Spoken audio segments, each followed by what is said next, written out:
हमारा टॉपिक है BSc first year mechanics का फर्स्ट चैप्टर का टॉपिक है mechanics of a system of particle. अब किसी भी सिस्टम ऑफ पार्टिकल की मैकेनिक्स को पढ़ रहे हैं तो यानी कि यहाँ पे नंबर ऑफ पार्टिकल होंगे, एक सिस्टम होगा और उसके अंदर नंबर ऑफ पार्टिकल्स होंगे। तो अब किसी भी सिस्टम के अंदर हमें ये पढ़ना है तो उसके अंदर हमें कोई भी एन नंबर ऑफ पार्टिकल्स मान लिए। अब वो 1 हो सकते हैं, 2 हो सकते हैं, 3 हो सकते हैं, 4 हो सकते हैं, 5 हो सकते हैं, पर हम इन जनरल मान के चलते हैं कि यहाँ पे हमारे पास n नंबर ऑफ पार्टिकल्स हैं। तो अगर हमारे पास किसी भी सिस्टम के अंदर n नंबर ऑफ पार्टिकल्स हैं तो उसके ऊपर दो तरीके के फोर्स अप्लाई होंगे, एक एक्सटर्नल फोर्स और एक इंटरनल फोर्स। एक्सटर्नल फोर्स जो होगा वो होगा due to source outside the system. जो कोई भी फोर्स अप्लाई करने वाला कोई सोर्स है जो सिस्टम के आउटसाइड है वो तो होगा एक्सटर्नल फोर्स, और इंटरनल फोर्स होगा जो पार्टिकल्स जो है वो अपने आप ही लगाएंगे, अपनी आपस में जो इंट्रैक्शन होगी उनकी, उसकी वजह से जो फोर्स जो फोर्स हमें मिलेगा वो होगा इंटरनल फोर्स। इसके लिए सबसे पहले हम एक कार्टेशियन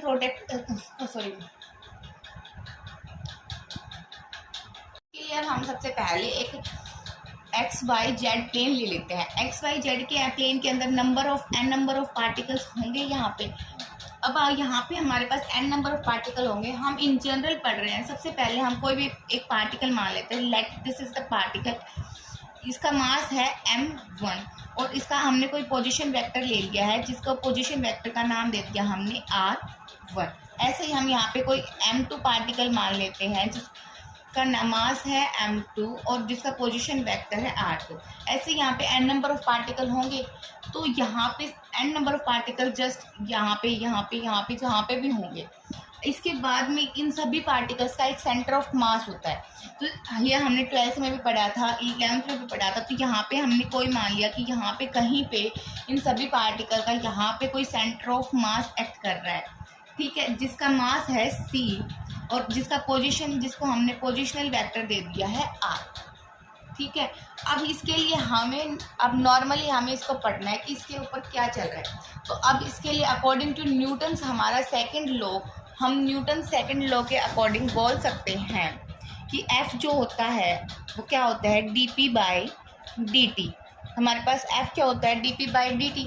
अब यहाँ पे हमारे पास फोर्स क्या अप्लाई हो रहे हैं, दो फोर्स काम कर रहे हैं, एक एक्सटर्नल फोर्स और एक इंटरनल फोर्स। तो एक्सटर्नल और इंटरनल का सम यहाँ पे हमें लिखना पड़ेगा इज इक्वल्स टू dp/dt लिखना पड़ेगा। तो यहाँ पे f ऑफ i जो है वो रिप्रेजेंट कर रहा है एक्सटर्नल फोर्स को, और ये जो टर्म है ये रिप्रेजेंट कर रही है इंटरनल फोर्स को। अब मैं बताती हूँ तुम्हें ये कि कैसे रिप्रेजेंट कर रही है इंटरनल फोर्स को।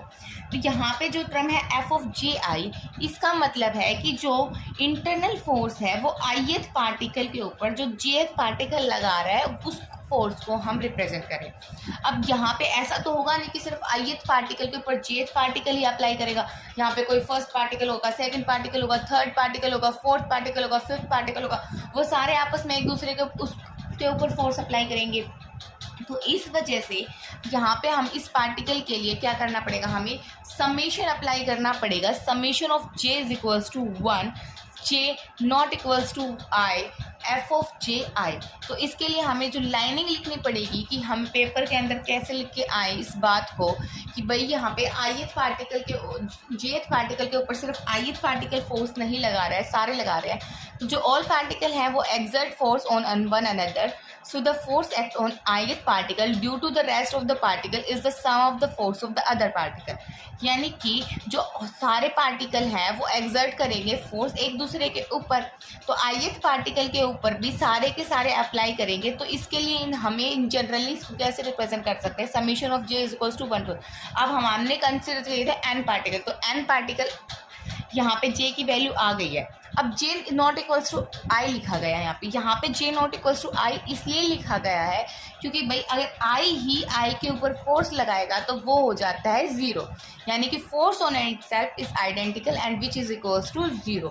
अब हमें यहाँ पे हमने पढ़ा है कि jth के ऊपर ith पार्टिकल कितना फोर्स लगा रहा है। अब ऐसा थोड़ी ना है कि jth के ऊपर सिर्फ ith ही लगाएगा, जीएच के ऊपर बहुत सारे ऐसे, फर्स्ट के ऊपर भी एन नंबर ऑफ पार्टिकल लगेंगे, सेकंड के ऊपर भी एन नंबर ऑफ पार्टिकल लगेंगे, थर्ड के ऊपर भी एन नंबर ऑफ पार्टिकल्स लगेंगे। इसलिए यहाँ पे हम इसको कर देंगे, इसका जो हमारे पास इक्वेशन नंबर फर्स्ट थी ये, इसका हम क्या कर देंगे, सम कर देंगे। जब हम इस इक्वेशन का समेशन अप्लाई करेंगे फॉर ith पार्टिकल, इसको हमारी इक्वेशन बच जाएगी summation of I, summation of J not equals to 1 F of G I plus F of I E is equals to summation of I D P I by T. अब हमारे पास ये जो term है ना summation of I D P I by D T, इसको हम क्या लिख सकते हैं, डी पी पी क्या होता है हमारे पास, पी इज इक्वल क्या होता है, नॉर्मली एम ई होता है। तो अगर पी हमारे पास एम वी है तो यहाँ पे हम इस वैल्यू को यूज़ कर लेंगे। अब पी हमारे पास एम वी है तो एम जो हमारे पास क्या है, कॉन्स्टेंट को क्या ले लेंगे हम बाहर।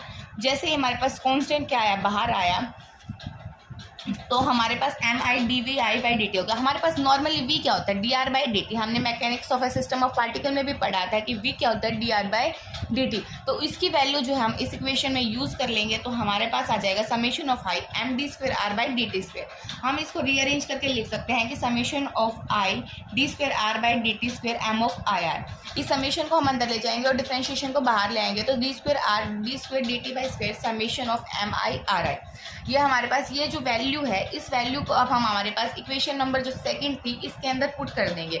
तो जैसे ही हम इस वैल्यू को इक्वेशन नंबर सेकंड के अंदर पुट करेंगे तो हमारे पास क्या आ जाएगा, D square D by D T square summation of I M I R I summation of I F I E plus summation of I J I not equals to J summation. है कि भाई हमारे पास जो equation number third थी उसके अंदर right hand side में दो टर्म थी, एक एक्सटर्नल फोर्स की टर्म थी और एक इंटरनल फोर्स की टर्म।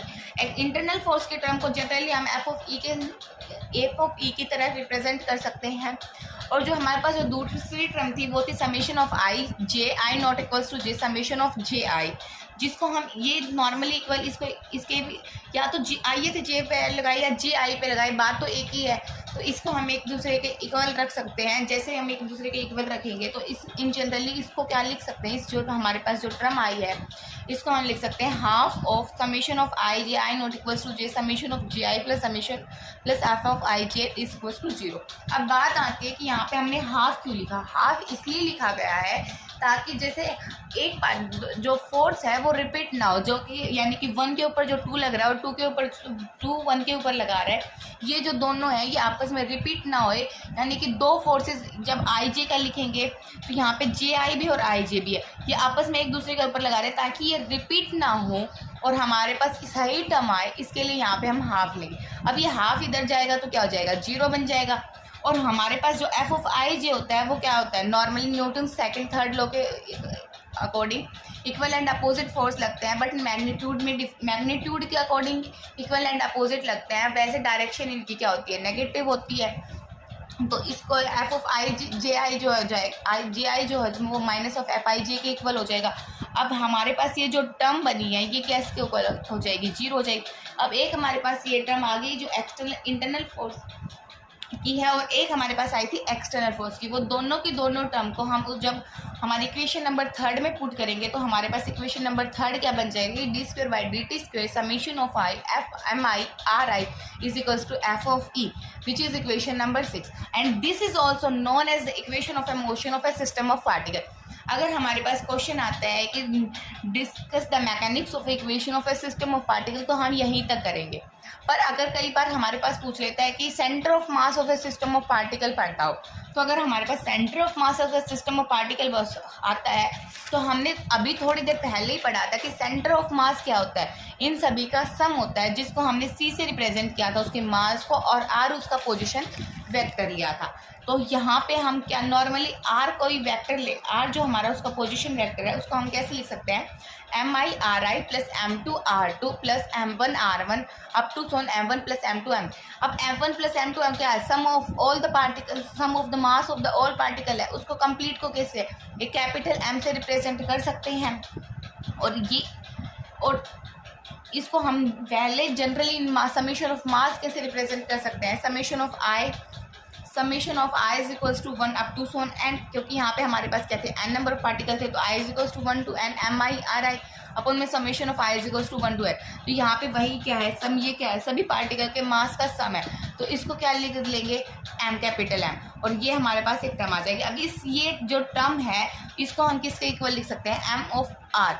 अगर इस इक्वेशन का डबल डेरिवेटिव कर देते हैं तो हमारे पास क्या इक्वेशन बनेगी, D square R by D T square summation of I M I R I is equals to D square R by D T square of M R. यहाँ पे एम क्या हमारे पास कांस्टेंट है, तो एम को क्या निकाल लेंगे, बाहर निकालेंगे, एम क्या हो जाएगा, D square R by D T square. यहाँ पे हमारे पास एक इक्वेशन मिल गई 6।